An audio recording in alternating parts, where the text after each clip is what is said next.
Good afternoon. From my sewing room, Sheila and I are going to demonstrate how to put together a Regency dress in an hour. Now, I say an hour, it's an hour of sewing time, but we're actually going to explain how to cut it out using a standard peasant blouse pattern. So it's going to be a little more than an hour, but we're going to start the clock and get to work.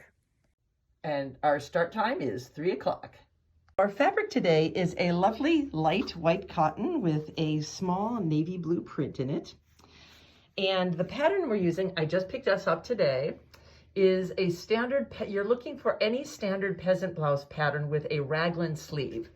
If my lovely sister Sheila flips it over, a raglan sleeve is when you get that funny diagonal line up your armpit to make the seam for your shoulders. It doesn't actually have a shoulder seam and a separate sleeve seam. The sleeve goes all the way up to the top of the dress. The dress will probably hit her right about there. And we need this to be floor length, which means, well, if we go to the floor so we can hem it, we're going with 53 inches. I'm just making it the largest size possible so that we have as big of a more roomy skirt as possible. Now she's got nice slim legs, unlike me, so the extra it just make it easier to move. So 53 inches. Whoops. Let's turn this around and do it the right way. Starting at 1 works so much better. So 53 inches means that this is where we'll be cutting off the pattern piece. And I'm just going to take a scissors to it. And I gave myself a tiny bit more there. And we're just going to cut it off at the 53 line. So we just pop this guy down, and we will be ignoring the bottom edge, which is one thing to remember. Do not just cut this off or you have a blouse, not a Regency dress.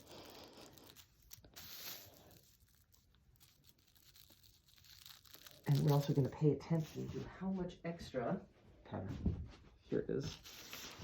Just to make it a little bit wider so that the skirt's a little wider, I added an extra actually I added 5/8 of an inch.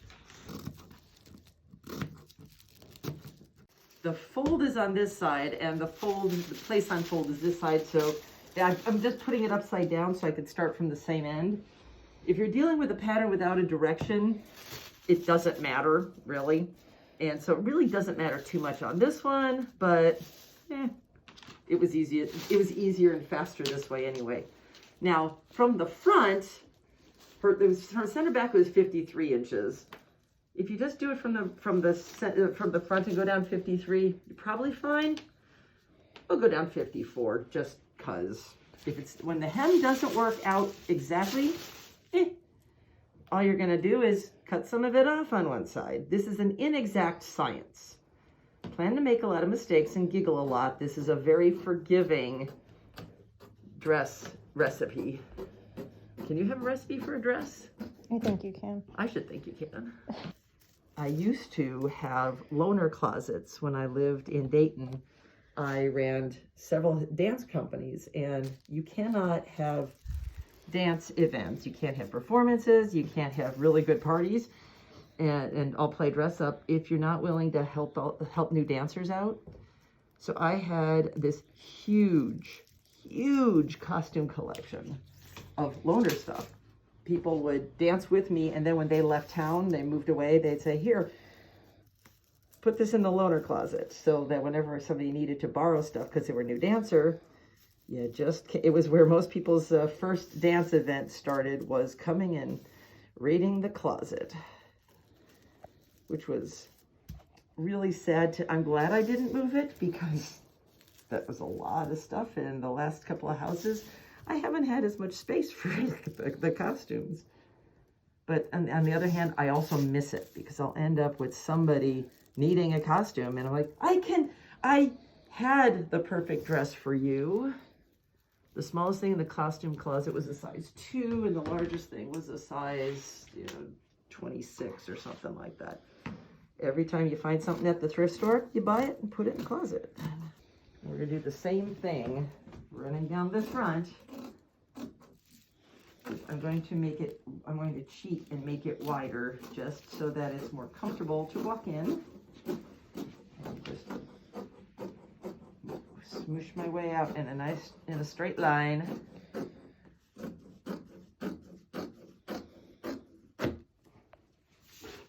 Refold the fabric for the sleeve because the sleeve is wider than the fabric was.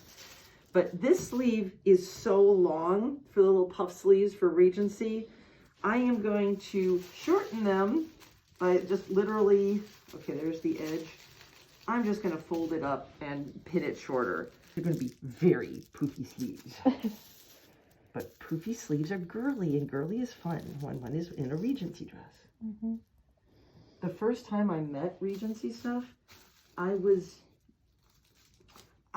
didn't think I was going to like this. I love bustle dresses, and I love hoop skirts, and I love fussy. I mean, I love Baroque stuff where you're wearing panniers, and I've never really tried the hair thing, but I like the fussy stuff. And this is just this, this thin, straight nightgown, and I am not built to wear straight things that look good. It's like, I've got thighs. I inherited from my Polish grandmother, and it's not a good look. So this narrow dress is like, oh, I'm not gonna like this. It's not gonna be my favorite era. Well, when I had a Regency dress on for the first time, I felt amazingly, surprisingly feminine. Yeah, these little diamonds that I'm cutting around, this is where we will match the sleeve piece to the front and back pieces. And so you've got a single diamond on this side and a double diamond on that side. So that's how you know you're sewing the front to the front and the back to the back and not doing it backwards. So now we have our three pieces. So we have the sleeve, the back, and the front. What we're going to do is take the back piece here, has the double diamond, and so that part matches up to the sleeve piece with the double diamond. So that's where we're going to pull off the pins, and we're going to install the sleeves onto the back piece. Now that we got it open, we flip this open, and it's going to be right sides together. And this is a very easy curve to match because it's the same curve. So we're just going to put this along here like that and sew that down and then do the same thing on the other side. I know you can pin these things together. I don't. I get lazy. I only pin when I have to. I've been sewing a long time, so. You're talented enough. And one of the things I adore about sewing is that if you make mistakes, you fix them. It's not a big deal.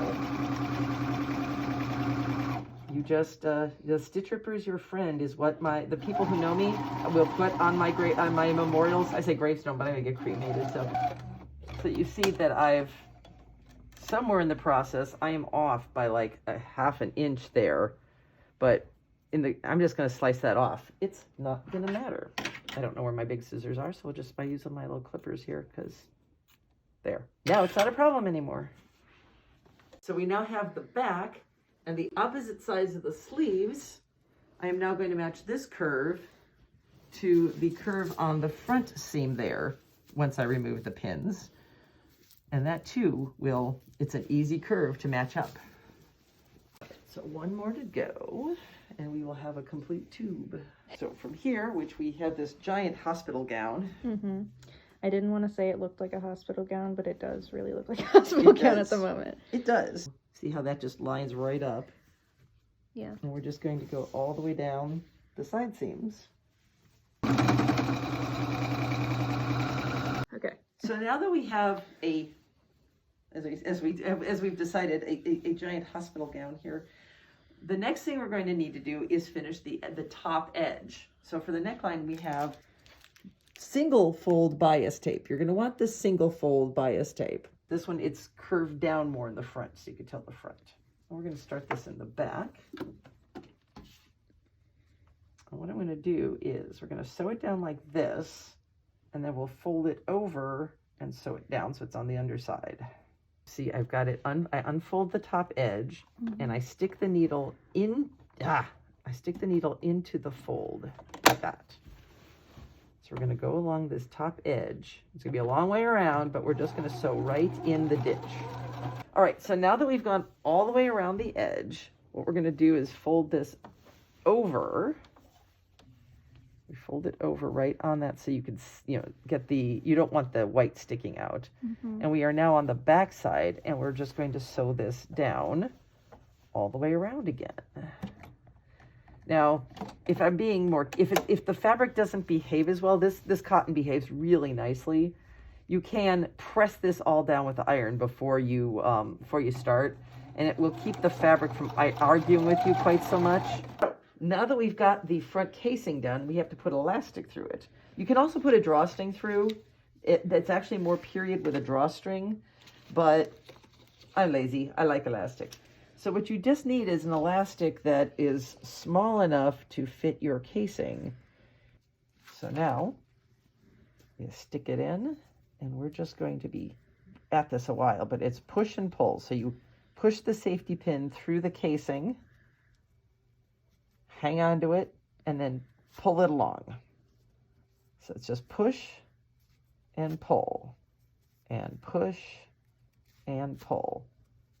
And we get to do this all the way around the entire neckline. So now I've got the elastic thrown all the way through. It actually looks kind of like a neckline here. I haven't pulled that side, but so just keep all the way around. We are going to do the exact same thing on the sleeves. Now that I have the casing on both arms, or you see, all the way around there, I'm going to cheat and make it easier on myself. And we're just going to, okay, that's about where where it's going to be sitting, and I leave enough for it to overlap. And I'm just going to cut the elastic to length so that I don't have to figure it out. How do I make both arms even? You cut the elastic before you stick it in. It makes life a lot easier. Warning, as you're putting the elastic through, when you get to the end, be sure to pin down the raw edge, the end, so you don't just yank it through, or you're going to be doing this over again and over again until you learn to pin it down. It's never happened to me before or anything. After going all the way through, I'm just going to sew across the end of the elastic so we have a complete loop on the end of the sleeve. And we made it long enough. Sweet. Now we need to create the bust line. So once again, same old seam binding, but here we'll step forward a little bit. And what we're going to do is, we're going to have to find out where it goes. So right around about in here, you see now we've created the right bust line. So what we're going to do, here, just hold it right where you want it here while I grab the pins. There's a good shot. And I just knocked pins all over the floor. So what we're going to do is we're going to pin this down exactly where we want it. So right in here. Is that about right? Do we have right the bust line there? Right underneath. Right. And then, and if it's not precise, it's okay. You can measure from the top before you actually commit to sewing it down. So you'll notice that it's all gathered in here, and once when I sew it down, it's going to spread the gathers out. You make sure you mark it with a pen before you start. And the other important thing is where you put your side seams. So right here at the side, under the armpit, this is where you really want to make sure it's equal on both sides. We just sew down one side, and then we sew down the opposite side. So if I lift this up, you can see where where I put the invisible ink here. And obviously a different underpinnings in actuality there, but you see how it just sits exactly where you want it on the bust line. We are just going to okay, so turn around here. I show you how I've got it shorter in the back and I cut it way too long in the front. So I'm just going to cut the front to the right length. As you're cutting, when you're being lazy, if you just fold it over rather than having to measure and measure and measure, once you get started, if you just keep folding, you know exactly where you want to cut so that you have everything perfectly even but it doesn't take nearly as much time or measuring. It's the right-brained way to do things. I learned that when I'm sewing, I cannot do things the left-brain way. If I can measure 4 times and I'll do it wrong. Fold it in half, and I didn't have to divide by 2, and the results are much more accurate. So I am just cheating and doing a rolled hem. So for a rolled hem, I really am just going to fold it and fold it again. I do have a rolled hem foot, but since a lot of people don't have a rolled hem foot, I am not going to cheat and use the rolled hem foot because it's not fair if other people don't have this piece of equipment. But you see, I really did just, it's a 1/4 inch and a 1/4 inch, and just sew it down. All right, I'm clipping the threads, and the time is now 4:53. So we managed to do the entire dress from grab the pattern piece to measure the recipient to finished garment in under 2 hours. And it's cute.